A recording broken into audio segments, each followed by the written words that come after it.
Eu gostaria de, juntamente com os irmãos, iniciar fazendo uma breve oração, tá bom? Nesta manhã de domingo, para a glória do Senhor Jesus. Oremos, irmãos.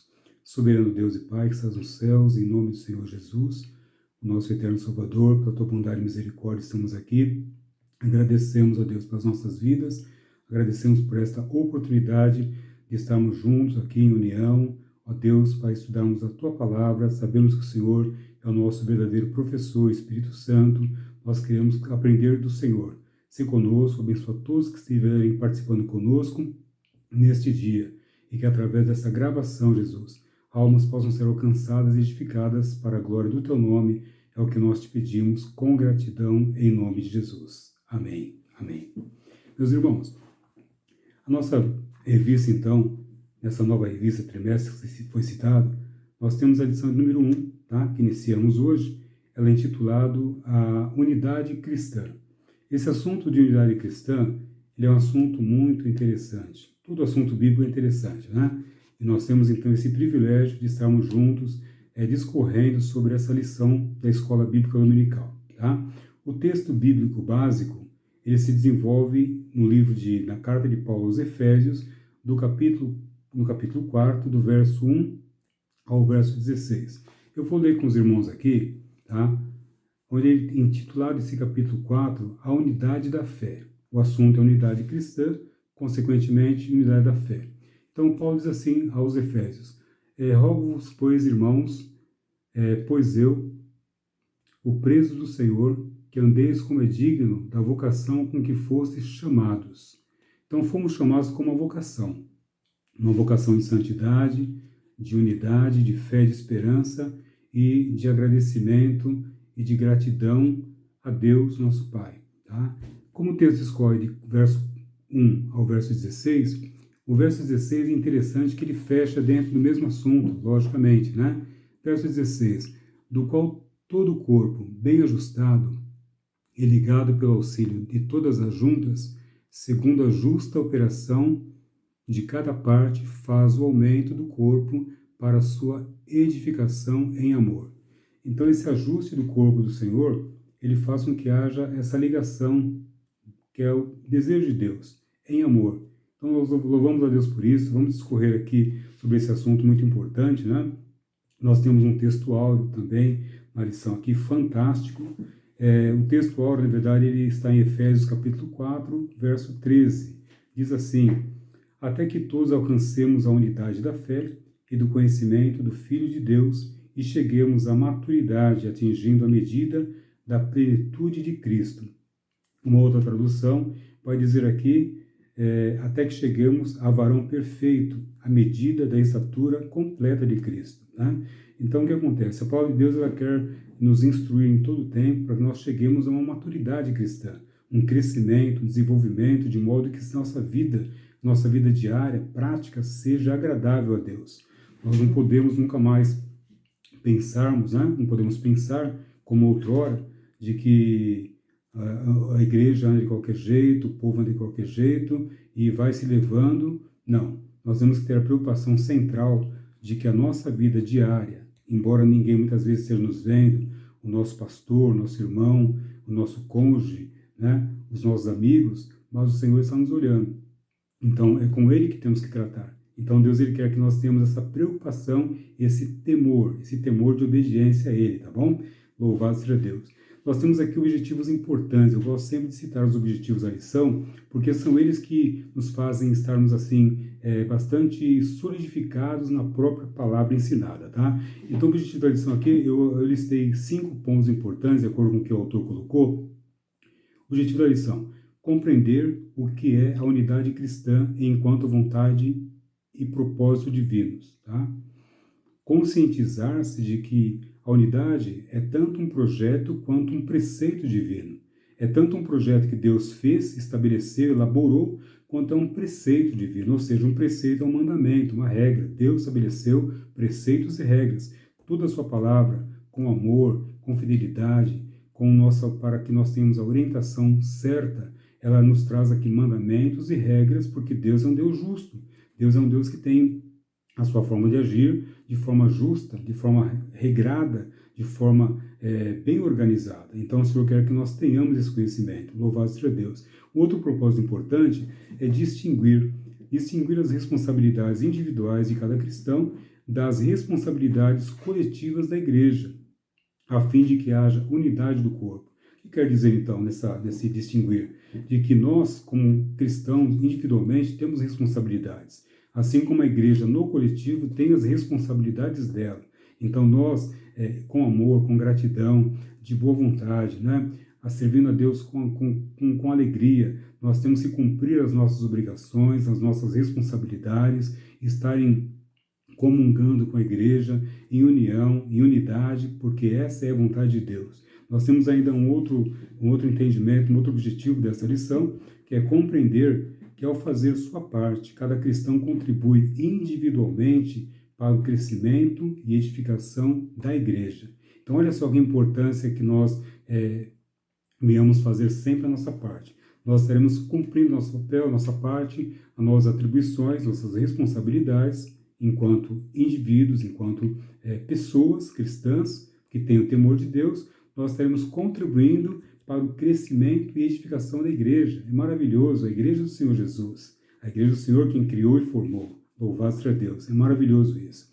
A introdução ao assunto nos diz aqui uma informação importante, um assunto que tem recebido grande atenção nos dias de hoje é a unidade da igreja.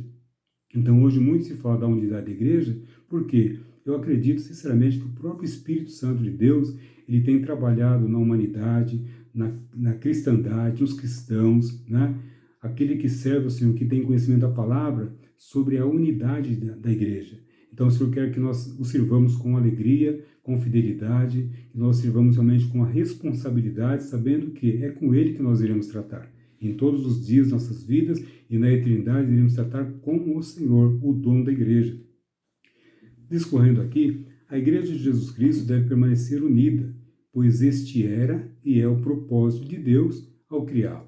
A união, sempre Deus quis que a Igreja fosse unida, fosse realmente, permanecesse com fidelidade a Deus, unindo em oração, buscando. Quando foi criado a Igreja primitiva, quando nós vemos ali o texto em Atos capítulo 2, precisamente, no início da Igreja, né, nós vemos realmente que os cristãos daquela época, eles tinham tudo em comum. Partir do pão, oração, as suas vestes, né? Cada um analisava o que o outro precisava e repartia. Alguns vendiam suas propriedades para que pudesse ser repartido aos irmãos, para que ninguém tivesse necessidade de nada. Então, essa unidade que tanto agradou o Senhor naquele tempo, Deus ele quer resgatar isso. Por quê? Porque Ele é o mesmo Deus. Deus é imutável. Uma das características de Deus é a imutabilidade. Deus ele entende que as nações elas têm costumes, nós ali entende que com o passar do tempo, as gerações têm novos costumes, novos entendimentos, alguns novos conceitos, mas Deus ele não muda. Logicamente que Deus, nós temos ensinado, procurado falar, de que Deus ele conhece que a sociedade que nós vivemos, Ele conhece as culturas, Ele conhece os costumes, Ele conhece todas as coisas. Por isso Deus, além de tudo, além de ser um Deus que tem preceitos e regras que nós citamos aqui, Ele é um Deus justo, Ele é um Deus fiel, um Deus amoroso, é um Deus longânimo, é um Deus que entende o parecer do ser humano, Ele entende o seu povo enquanto sociedade. Nós vemos em sociedades que elas sofrem mudanças no dia a dia, no ano após ano, nas gerações. As sociedades têm mudanças, porém as regras de Deus devem ser observadas em todo o tempo, tá? Importante que nós tenhamos esse conceito, irmãos, de que Deus ele entende a mudança na sociedade, mas Ele quer que nós tenhamos, assim, a nossa fidelidade a Ele, a Sua palavra, que nós o busquemos em todo o tempo, que nós tenhamos um relacionamento diário com Ele. É o que Deus quer em nossas vidas, tá? Portanto, nos deparamos com um triste fato em que, constantemente, surgem questões que causam divisão em seu meio, ou seja, nós vemos em inúmeras situações, nos dias de hoje, lamentavelmente, de que tem situações que causam divisão no meio da igreja, quer seja por questões doutrinárias, alguns tipos de ensino, algumas interpretações bíblicas, né, ou questão de costumes, de tradição. Então são situações que, na verdade, acabam gerando conflito, acabam gerando, assim, um desentendimento, uma divisão, e Deus não quer isso. Tá? Deus não quer isso de modo algum, Ele quer que nós cheguemos cada vez mais, ainda mais agora, em que nós vemos que os dias estão se abreviando, os acontecimentos estão aí, nós vemos o que está acontecendo hoje, na atualidade, né? Uma situação como nunca, nossa geração, eu tenho dito, nossa geração, as pessoas nunca participaram de uma pandemia, né? Estamos aí hoje diante de uma pandemia, não é para assustar, mas nós sabemos de uma coisa, irmãos, Deus está no controle de todas as coisas, Deus tem o controle de tudo em suas mãos em todo o tempo, tenha certeza, tenha paz diante disso aí, coloque sempre a sua vida nas mãos de Deus, coloque sua vida no altar do Senhor, sempre em amor a Deus, amor à igreja, unidade, união, perseverança, para que nós possamos ter a paz em nosso coração. O que Deus quer que nós vivamos é, em meio a todo conflito, a toda circunstância, que nós saibamos que Deus está no controle de todas as coisas e que circunstância alguma, seja ela qual for, não deve tirar a nossa paz, a nossa perseverança e a nossa confiança no Senhor. Uma das promessas maravilhosas que ele disse claramente, eu costumo e gosto de citar ela e ter sempre em lembrança isso, disse Jesus, e eis que estarei convosco todos os dias, até a consumação dos séculos. Então isso é glorioso, é maravilhoso, irmãos. Temos que perseverar confiando em Deus. Amém, Jesus? Então Deus é maravilhoso para ajudar com que essas situações que causam divisão na igreja sejam dissipadas. Quando você souber, quando nós soubermos de uma situação que está trazendo divisão entre irmãos, na comunhão do irmão, numa situação, seja ela qual for, primeiro fato, irmãos, vamos apresentar isso a Deus. Muitas das vezes, Deus permite que nós tomemos conhecimento de algo, tenha certeza disso, tomemos conhecimento de algo com o propósito de que nós façamos alguma coisa. Logicamente que quem opera tudo é Deus, quem pode mudar a mente, o coração, o sentimento, as emoções é Deus. Só Deus pode trabalhar no íntimo do coração do ser humano. Mas nós, quando sabemos de alguma coisa, de um irmão que estava num conflito, um casal, uma situação adversa da igreja, o nosso pastor com alguns problemas a serem resolvidos, situações difíceis, seja ela qual for, o que nós podemos fazer, irmãos? Apenas dizer, é assim mesmo? Não. Paulo falou certa vez assim, não vos conformeis com este mundo, mas transformai-vos pela renovação do vosso entendimento. Tá? Então, se eu quero que nós não nos conformemos com o mundo, a gente não acha que é assim mesmo, fazer o quê? Acontece, não. Quando chegou ao seu conhecimento, pense, o que eu posso fazer? Muitas das vezes o que nós podemos fazer é orar, é pedir a Deus, interceder, é clamar ao Senhor, buscar de Deus uma solução, buscar que Deus apresente uma causa, uma solução para o nosso pastor, para o nosso líder, para aquele irmão, para aquela família, para que as coisas possam ser resolvidas. Esse é o tipo de união que Deus quer. Não adianta, às vezes, tem pessoas que erroneamente imaginam que união é estar junto. Não. De repente, muitas pessoas estão juntas, às vezes num lugar, num aglomerado, estão separadas, sem comunhão. Isso é triste e Deus não quer isso. E muitas vezes você pode estar distante geograficamente falando, às vezes num outro estado, numa outra cidade, num outro país, num outro continente, mas estar em união. Nós vemos hoje, irmãos, diante desse fato de que Deus tem levantado através do seu Espírito Santo, irmão. Deus tem levantado pessoas, milhares e milhões de pessoas, eu posso dizer com certeza, milhões de pessoas que hoje estão intercedendo, buscando, orando, clamando ao Senhor, deixando que Deus opere, pedindo misericórdia para Deus, porque a palavra nos diz, irmão, aquela palavra que temos muito ouvido falar esses dias é verdadeira, eu faço questão de citá-la aqui, lá em 2 Crônicas 7,14, onde o Senhor diz assim, olha, e se o meu povo que se chama pelo meu nome, certo, se humilhar e orar e buscar a minha face e se converter dos seus maus caminhos, então eu ouvirei dos céus, perdoarei os seus pecados e sararei a sua terra. Sabe? Então Deus ele quer isso, que as pessoas se convertam, se conscientizem de que necessitam de um Deus todo-poderoso, de que existe um Deus poderoso na terra, um Deus que se importa conosco e que ele quer tratar com o homem. De que forma? Tratando com que o homem se arrependa, deixe seus pecados, busque a face de Deus, converta-se do seu mau caminho, busque do Senhor em todo o tempo, para que Deus então possa sarar a nossa terra. Hoje, a nossa terra, as terras, as nações precisam da intervenção divina, precisam de buscar. Eu louvo a Deus que nós temos visto pessoas hoje, muitos chefes de Estado, muitos presidentes de muitas nações, conclamando a sua nação para oração, para buscar. Por quê? Porque Deus ele tem movido desta forma, de modo que as pessoas, que a igreja busca o Senhor e Deus então possa cumprir a sua palavra na sua fidelidade, no seu grande amor. Louvado seja Deus por isso, irmãos. É importantíssimo termos essa convicção e consciência. Nós temos aqui na sequência da nossa lição, Paulo, evangelista e plantador de igreja, escreveu sobre a unidade do corpo de Cristo com grande ousadia. Ele exortou os fiéis a manterem-se firmes nas boas novas e unidos em amor. Nós vimos aqui, Paulo, certa ocasião, ele discorreu, escrevendo aos Efésios, essa carta que nós vemos aqui, que é o nosso texto básico, né? É uma carta de Paulo aos Efésios, onde ele tratou da questão da unidade da fé, tá? Então, vemos aqui Paulo no verso 4, Efésios capítulo 4, do 4 ao 6, diz assim, verso 4. Há um só corpo e um só espírito, como também fostes chamados a uma só esperança da vossa vocação. Todos fomos chamados com uma esperança, a vocação de santidade, de busca, de compromisso com Deus. Amém? Verso 5, um só Senhor, uma só fé, um só batismo.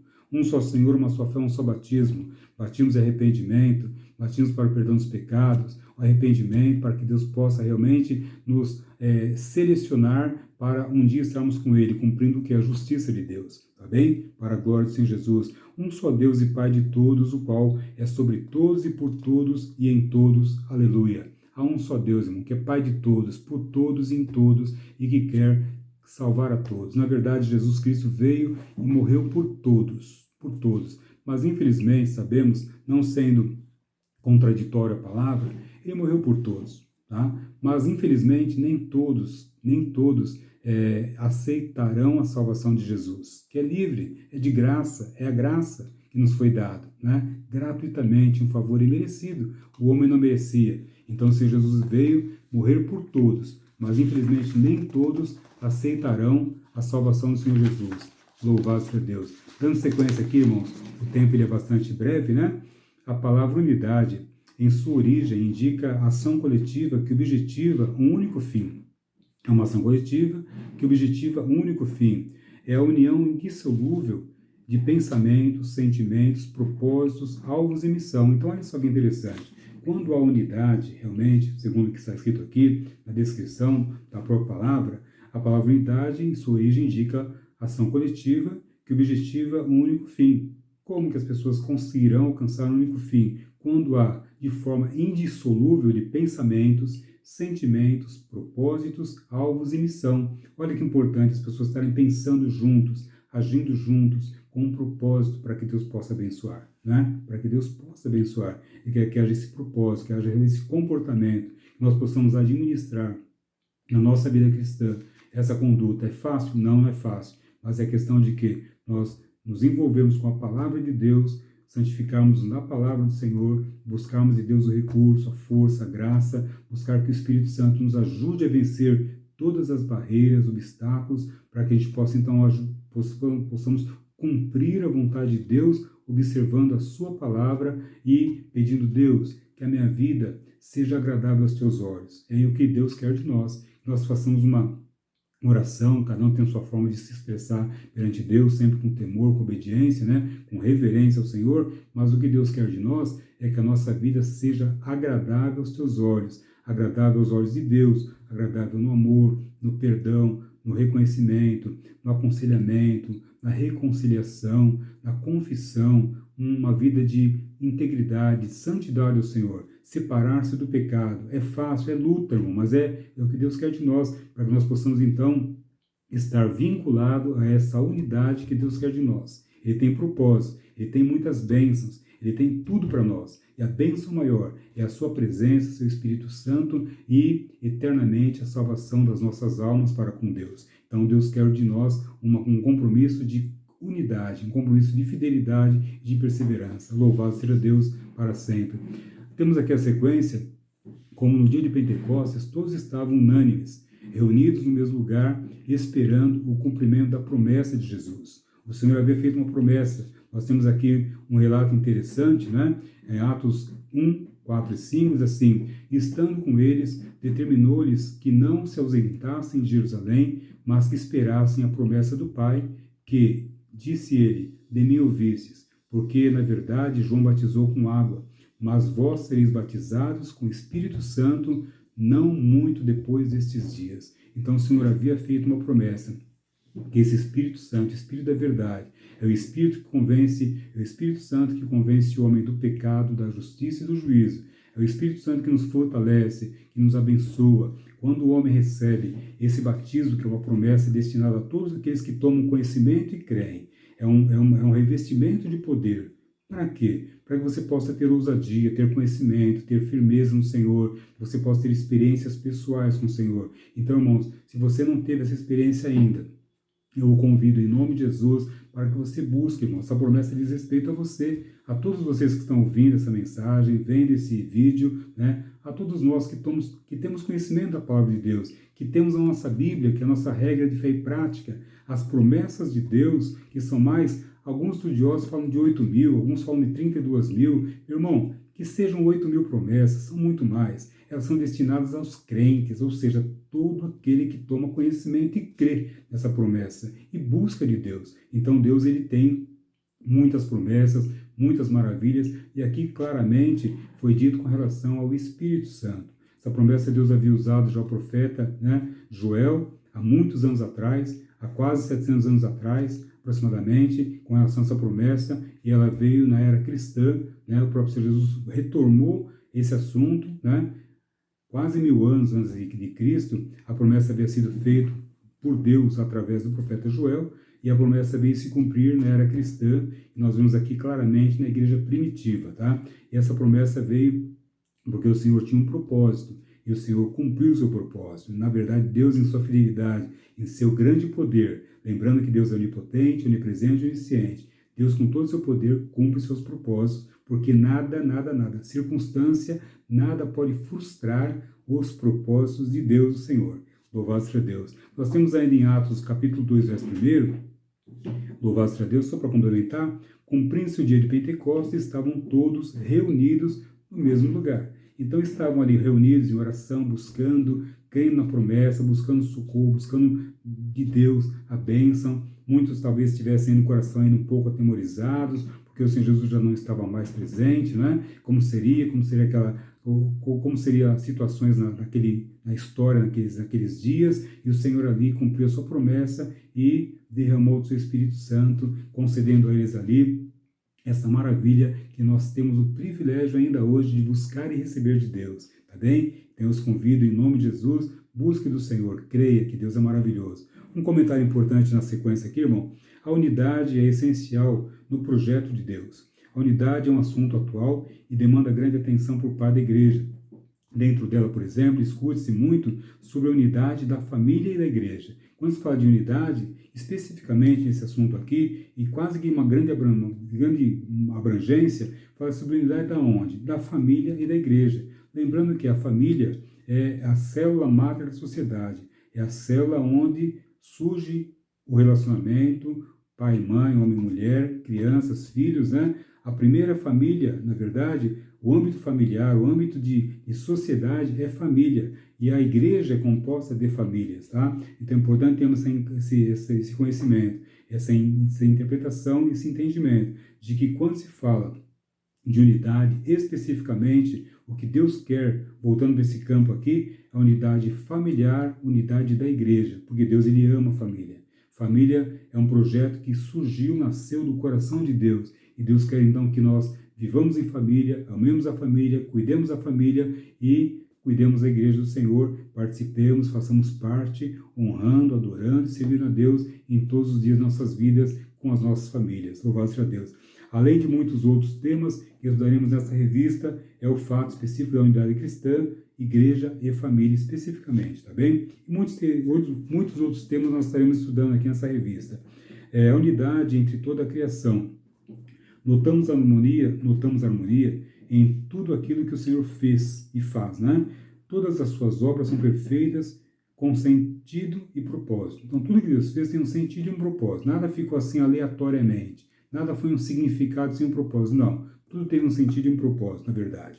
Todas as suas obras são feitas com sentido e propósitos. Ao criar todas as coisas, o Senhor pôs tudo em harmonia e garantiu completa integração entre os elementos da natureza. Por exemplo, Quando lemos a narrativa da criação, em Gênesis capítulo 1, o autor do texto faz questão de enfatizar que ao término de cada dia de atividade, o Senhor olhou o que havia feito e declarou que estava tudo muito bom. Então Deus ele olhou o que ele fez, declarou, está tudo muito bom, foi tudo muito bem feito.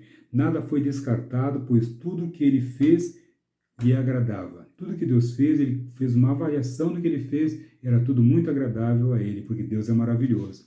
A igreja, o corpo de Cristo, é a união de todos aqueles que reconhecem a Jesus como seu Salvador, Senhor e Mestre. Então aqui nós temos claramente esse chamamento que a igreja é a união de todas aquelas pessoas que reconhecem Jesus Cristo como Salvador, Senhor e Mestre, tá bem? É importante termos isso muito claro em nossas mentes, tá bem, irmão? Um propósito único para a sua criação. O Senhor tem um único propósito com sua criação, de estabelecer um relacionamento com ela. Deus, quando criou a igreja, Deus, quando fez a criação, Deus criou o ser humano, Deus criou tudo, toda a natureza, especialmente o ser humano, que é um ser racional. Deus criou com o propósito de quê? De estabelecer uma relação com Deus, uma relação de convívio, de amor, de dedicação, de adoração, de reconhecimento. Deus quer isso aí, de sua criação. Eu creio que todo ser que respira, como o Salmo 150 diz, todo ser que respira louve o Senhor. Os pássaros, a natureza, o vento, o ar, os rios, os mananciais, né? Tudo, sabe? Tudo louva o Senhor. Então Deus ele quer estabelecer desde o princípio, quer hoje ainda, eu acho naturalmente que Deus não mudou. Ele quer que haja o quê? Esse relacionamento com Ele, para a glória do seu nome, Jesus. Louvado seja Deus. Apesar de haver se afastado de Deus com a corrupção do pecado de Adão e Eva, a humanidade teve uma maravilhosa oportunidade de unir-se a Ele em amor. Nós temos uma passagem bíblica aqui, apesar do pecado que nos afastou, nos distanciou, né? Porque nós somos originários, nós somos, na verdade, descendentes de Adão e Eva. O primeiro casal pecou, transgrediu, desobedeceu a Deus, e, consequentemente, toda a sua descendência já nasce no pecado. É importante entendermos o seguinte: o homem não é pecador porque peca, mas ele peca porque ele é pecador, ou seja, a sua origem é pecaminosa. A nossa origem natural é do pecado, é do distanciamento de Deus. Por isso, há necessidade de nós nos desvencilharmos do pecado, reconhecer que existe um Salvador, reconhecer que o sacrifício de Jesus Cristo, o amor de Deus, né, em que diz a palavra de Deus claramente, o ápice da Escritura Sagrada é a revelação do amor de Deus expresso na pessoa de Jesus, como está escrito em São João 3,16. Porque Deus amou o mundo de tal maneira que deu o seu Filho unigênito, para que todo aquele que nele crê não pereça, mas tenha a vida eterna. Esse é o centro do amor de Deus, claramente expresso na Escritura Sagrada, onde faz menção do Filho de Deus, Jesus, que derramou seu precioso sangue, inocente sangue, para redimir-nos de toda culpa, todo pecado, e nos garantir a purificação e a salvação eterna das nossas almas. Louvado seja Deus por isso, aleluia. Glória a Jesus. Então, Efésios capítulo 2, verso 13, aqui, conforme nós mencionamos, mas agora em Cristo Jesus, vós que antes estáveis longe, já pelo sangue de Cristo, chegastes perto. Então nós, pelo pecado, andávamos longe, distantes do Senhor Jesus. Mas, quando nós reconhecemos Jesus, nós nos aproximamos de Deus, nós chegamos perto e temos que manter o quê? Pela fé, pela busca do Senhor, pela força do Senhor em nossas vidas, pelo Espírito Santo, essa unidade da fé cristã, essa união, essa comunhão, é isso que nos leva a mensalmente, né? Como é o estabelecido na nossa convenção, nas nossas igrejas, né? Mensalmente é o quê? O participar da Santa Ceia, o corpo e o sangue do Senhor. É o maior símbolo de comunhão com o Senhor, é quando nós participamos da Santa Ceia do Senhor. O sangue simbolizando o vinho simbolizando seu sangue, o pão simbolizando seu corpo, e nós então participamos da Santa Ceia do Senhor, anunciando a morte do Senhor até que Ele venha. Louvado seja Deus. É o que Deus quer de todos nós, irmãos. Deus nos dê graça para perseverarmos com o Senhor até o fim. Então vemos aqui, pois Deus expressou o seu amor, né, conforme citamos em São João 3,16. Louvado seja Deus. O desejo do Pai é ver todos unidos novamente por intermédio do sangue de Jesus, que nos resgatou do domínio das trevas e nos transportou para o seu reino. Tem um versículo em Colossenses, capítulo 1, verso 13, diz assim: Ele nos tirou da potestade das trevas e nos transportou para o reino do Filho do seu amor. Então, o que quer dizer claramente aqui? Nós estávamos outrora no desconhecimento de Deus, com as nossas mentes vendadas, nossas mentes obstruídas, e nós não tínhamos o conhecimento do amor de Deus, não tínhamos o conhecimento do reino de Deus. E o Senhor, ao fazer-nos conhecer o Evangelho, ao fazer-nos conhecer Cristo Jesus, reconhecer Jesus como nosso único, suficiente, exclusivo e eterno Salvador, Ele nos transformou, nos transportou, na verdade, do reino das trevas, da cegueira, para o reino do seu amor. Louvado seja Deus por isso, nós agradecemos, aleluia. Glórias ao teu nome, Jesus. Irmãos, nós partiremos aqui para um ponto importante da nossa lição.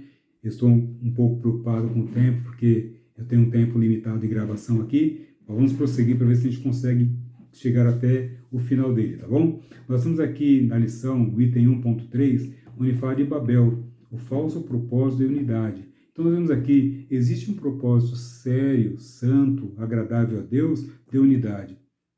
Assim como no passado também, vamos voltar aqui a muitos anos atrás, logo lá em Gênesis capítulo 11, né? Onde fala sobre um propósito que houve de um grupo de pessoas, daqueles que era a humanidade até então. Então houve um propósito ali que desagradou a Deus. Eles construíram uma torre, uma cidade, e juntaram-se ali uma torre que é chamada Torre de Babel. Certamente é um fato que muitas pessoas, quase todos nós conhecemos acerca disso, né? Babel praticamente é confusão. Então eles formaram uma torre ali, foi dado depois o nome pelo próprio Deus de confusão. Por quê? Porque Deus havia dado uma determinação, um preceito, uma regra, um mandamento que nós vemos no início, aqui falamos no início, para que o povo se espalhasse pela terra, para que o povo fosse até todas as plenitudes que houvesse, que ouviam naquela ocasião, para que preenchesse a terra deveria ser realmente frutificada, o povo deveria frutificar, encher a terra, conforme Deus havia determinado, porque este era o propósito de Deus, não que ficassem apenas ali. E aquele povo, então, desobedecendo a Deus, eles se uniram, mas era uma união que foi desagradável aos olhos de Deus, uma união pecaminosa. Eles quiseram criar uma cidade, criaram tijolos queimados, né, no forno, criaram um tipo de um piche, ou no caso, um preparado ali, usando como uma argamassa, e criaram a cidade. E foram criando uma torre. E nessa torre, qual era o propósito? Porque naquela ocasião toda a população falava uma só língua. Então, a origem das línguas, dos idiomas que existem, né, na verdade, ela se originou ali, naquele fato, logo no início da Escritura Sagrada. Vemos em Gênesis capítulo 11, acerca da Torre de Babel. E por conta da desobediência, embora estivessem unidos lá, eles estavam de forma desobediente diante de Deus. Então o Senhor fez o quê? Que houvesse a confusão das línguas. Deus confundiu as línguas ali e fez com que eles não mais se entendessem ali. E começaram que, por conta disso, eles foram se dispersando, foram cumprindo o propósito que Deus havia dito no princípio, para que enchessem a terra, que povoassem a terra, frutificassem, crescessem e formassem a população que Deus assim havia estabelecido. Amém? Então esse é o propósito daquele fato. Eu vou só dar uma sequência aqui. Nós falamos com relação à construção da Torre de Babel. Pois essa construção tinha intenções egoístas e soberbas, visando a sua própria exaltação. E Deus não tira a glória dele e não dá para ninguém. Ok? Deus é fiel. Assim, quando os planos humanos desviam-se dos divinos, naturalmente, criatura e criador afastam-se um do outro. E Deus não quer isso. Então, é importante que haja sintonia entre a vontade e os planos de Deus e a vontade e plano do homem. O homem tem que procurar observar a vontade de Deus, porque esta é a vontade de Deus, que nós nos importemos com ele. Amém? O item 2, assim, a presença de Deus entre os homens. Algumas instituições que foram criadas por Deus nos servem de modelo de unidade. A família, a nação de Israel e a igreja. Então, são essas instituições que foram criadas por Deus, que servem de modelo. São exemplos em que vemos o propósito divino da unidade manifestada. Tá? Vamos ver aqui, então, sobre o item 2.1, a harmonia da criação. A criação das coisas naturais é um exemplo de unidade e principalmente harmonia. Quando lemos a passagem onde Deus questiona seu servo Jó, lá em Jó 38, Deus o questiona, aí Deus faz algumas perguntas a ele. Onde vemos nessa passagem bíblica o próprio Deus respondendo ao seu servo Jó e mostrando-lhe sua grandeza e sabedoria. O verso 4 diz assim, lá em Jó 38, né? Onde estavas tu quando eu fundava a terra? Faz-me saber se tens inteligência. Deus fala sobre as estrelas, Deus fala sobre quem pôs os limites nos mares, sua origem, fala sobre as nuvens, a escuridão, as trevas, o caminho da luz, né? Até chegar a perguntar quem prepara para os corvos o seu alimento quando seus filhotes gritam a Deus por alimentos. Então Deus faz essas colocações para Jó e entender que a natureza ela é bem organizada, harmoniosamente e que Deus domina sobre todas as coisas. Amém? Falamos ainda aqui com relação à família e à unidade, item 2.2. A família é uma instituição criada por Deus, ele fez o homem e a mulher e deu-lhes ordens para que gerassem filhos, frutos do seu amor e da sua unidade. Esse modelo bíblico possui valores e princípios que agradam ao Senhor. Então Deus criou a família com um propósito para que se amassem, para que gerassem filhos, né? E para que realmente estivessem em comunhão e união, de modo a viver agradável ao Senhor. A ilustração que melhor expressa o que é a igreja, a ilustração que melhor expressa o que é a igreja é a do corpo, tá? O corpo, igreja, está ligado e é orientado pela cabeça, que é Cristo. Um corpo é formado por diversos membros e todos estão interligados uns aos outros e executam as suas atividades em comunhão. Esse é um exemplo tremendo do próprio corpo, exemplificando como funciona a igreja de Cristo. A diversidade de órgãos e de membros de um corpo é que proporciona a estabilidade desse corpo. Então, quer dizer, todo o corpo humano é uma engenharia maravilhosa que Deus formou, né?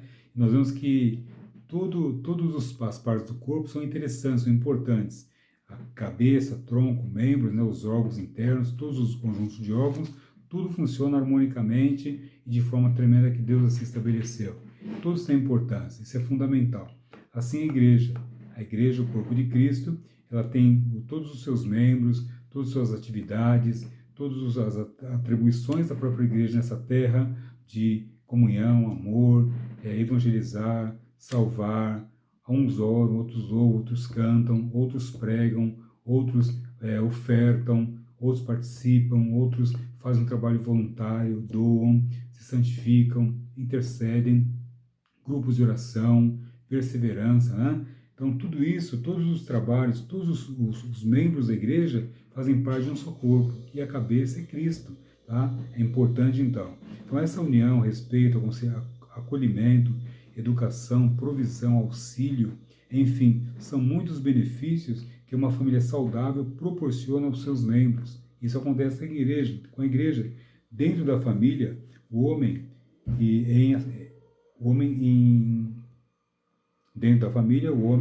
em as qualidades que lhe são peculiares, ou tem as qualidades que são peculiares. Também a mulher foi dotada de características próprias. É no bom desempenho dos seus respectivos papéis que encontramos uma família unida, ajustada, saudável em seus aspectos emocionais, morais, físicos e espirituais. Então vemos aqui a necessidade de uma estrutura familiar adequada, abençoada, temente a Deus, com compromisso com Deus, tá bem? Temos aqui o item 2.3, que fala sobre Israel e a unidade. O Antigo Testamento é um vasto relato de onde podemos extrair inúmeras lições. A nação de Israel teve todo tipo de experiências com o Senhor. Inicialmente, Deus quis reinar sobre o seu povo, a fim de manter o propósito original, que era de ter um povo santo e zeloso de boas obras. Mas, ao observar as nações ao redor, isso aconteceu com Israel, ao observar as nações ao redor, desejou um rei humano. Então Saul foi levantado, dando início à monarquia judaica. Durante 120 anos, aproximadamente, após a morte de Salomão, a nação dividiu-se em duas partes, Reino do Norte e Reino do Sul. A partir de então, houve uma severa instabilidade, sendo possível perceber a alternância entre o período de união e períodos de divisão na história da nação. Então nós vemos, enquanto Deus reinava sobre a nação, havia uma harmonia, havia uma conduta adequada, abençoada. Mas o povo então começou a olhar para as nações vizinhas que tinham rei e começaram a clamar e pedir a Deus que desse um rei. E Deus assim o permitiu. Vemos aqui uma lição importante sobre a perfeita vontade de Deus e a vontade permissiva de Deus. Não era a vontade de Deus expressa, mas Deus assim o permitiu para que mostrasse para eles uma lição. Eles pediram um rei e Deus deu o rei, e vimos que nesse reinado humano, nessa monarquia, havia uma alternância. Ora, eles tinham sucesso, tinham bênçãos, tinham tudo que precisavam, ora não tinha escassez, lutas, dificuldades, problemas seríssimos, tá bem? Mas a unidade será estabelecida entre a igreja de Israel, o povo que primeiro foi escolhido pelo Senhor, tá bem? Glórias a Deus por isso. Importante aqui, voltando à questão, dependendo do rei que subisse ao trono, a situação era uma ou outra. Paulo escreveu que chegará o tempo quando os judeus serão novamente reunidos. Israel experimenta um endurecimento até que a plenitude dos gentios seja alcançada. Então, há um trabalhar de Deus. Com toda a história de Israel, nós vemos que isso é reconhecido. Israel é o relógio de Deus para o mundo. É importante termos esse conhecimento. Acompanhar os fatos ocorridos com Israel, que são fatos ocorridos de Deus para a humanidade. Isso é fundamental. Falávamos com relação a alguns títulos pelos quais os cristãos são conhecidos, né? Ou é conhecido que seja. Temos aqui cristãos conhecidos também como discípulos. Unidade da missão evangelizadora, são considerados aprendizes. Jesus dizia, pois, aos judeus que criam nele, se vós permanecerdes na minha palavra, verdadeiramente sereis meus discípulos. E conhecidos também são os cristãos como propriamente cristãos. A palavra cristão, no caso aqui, cristão, unidade pela imitação. São cristãos porque a sua vida reflete os ensinos de Cristo, conforme está em 1 Pedro 4,16, mas se padece como cristão, não se envergonhe, antes glorifique a Deus nessa parte. Aleluia, glória a Deus. Então são algumas formas com as quais o cristão é conhecido. Temos ainda no item 3, a vitória é certa em Cristo. Há pecado em excesso, corrupção na política, desonestidade em certas empresas, preconceitos na sociedade, divisões, guerras, doenças, concorrência desleal. Um olhar breve em nossos dias revela problemas em muitas áreas da atividade humana. Isso é real, não tem como fugir disso. Como falar em unidade em um cenário como esse? Só o Senhor tem a solução. A vitória é certa, uma segurança que o cristão deve ter. Tá? Em meio a toda essa situação caótica, comprometedora, crítica, pecaminosa, a nossa confiança está em Cristo. E a nossa vitória, estando unido com Ele, a nossa vitória é certa em meio a esse caos que nós, infelizmente, vemos aí com a sociedade. Item 3.1, bênção em Cristo. No terceiro versículo de Efésios, está escrito, bendito Deus e Pai de nosso Senhor Jesus Cristo, o qual nos abençoou com todas as bênçãos espirituais nos lugares celestiais. É muito clara a revelação de Paulo, que Paulo revela aos cristãos dessa cidade, aos Efésios, né? A Éfeso. Para o apóstolo, eles foram abençoados por intermédio de Cristo. Essa revelação também se estende a nós. Então, com Jesus, nossa vitória é garantida. Fomos abençoados com toda a sorte de bênção. É importante que tenhamos isso muito claro em nossa mente, tá bom? Toda a sorte de bênção, o Senhor já nos abençoou e há de nos abençoar cada vez mais em todas as esferas, em todas as épocas. Item 3.3, quase caminhando para o final, irmãos. A união do corpo. Unidade não significa uniformidade. O corpo é formado por diferentes órgãos que atuam em conjunto para o benefício do todo. A graça no corpo é multiforme, como o corpo também o é. Porque assim como o corpo é um e tem muitos membros, e todos os membros, sendo muitos, são um só corpo, assim é Cristo também. E é o que nós falamos com relação aqui os chamados que Deus tem para cada vida, né?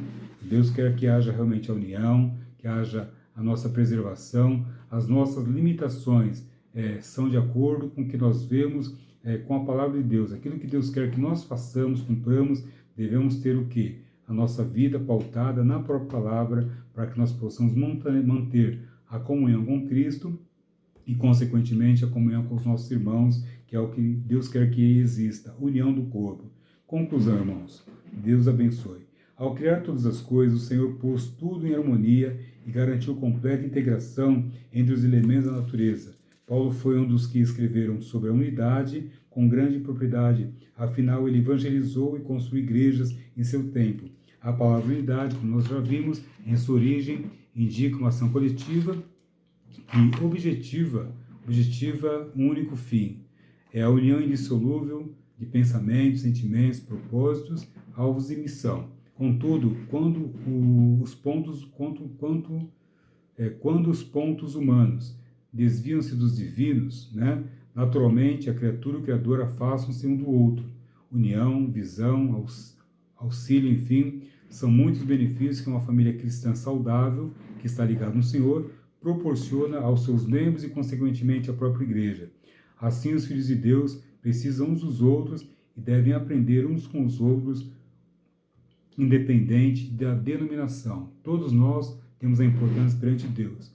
A igreja, como instituição, além das obras de aspectos espiritual para o crescimento do reino de Deus, também tem de prover certos aspectos materiais para o bem-estar, não só dos cristãos, como também da comunidade, de um modo geral.